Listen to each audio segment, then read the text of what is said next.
નમસ્કાર, હું છું આપના સાથે ઈશા દુબે. આપ જોઈ રહ્યા છો જનસાક્ષી ન્યૂઝ. નજર કરીએ આજના મુખ્ય સમાચારો પર.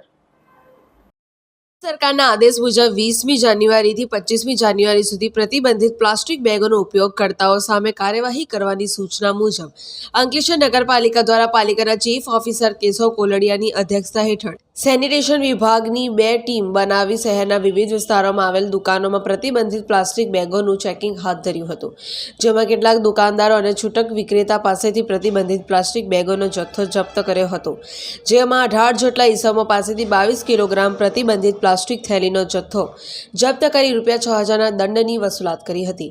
સાથે દબાણ કરતા 11 ઈસમો પાસે ₹1,400નો દંડ સ્થળ ઉપર વસૂલ કરવામાં આવ્યો હતો, તેમજ ગંદકી કરતા 5 દુકાનદારો અને જાહેરમાં થૂકતા 3 ઈસમો પાસે રેડ સ્પોટ અંગેના દંડની વસૂલાત કરવામાં આવી હતી.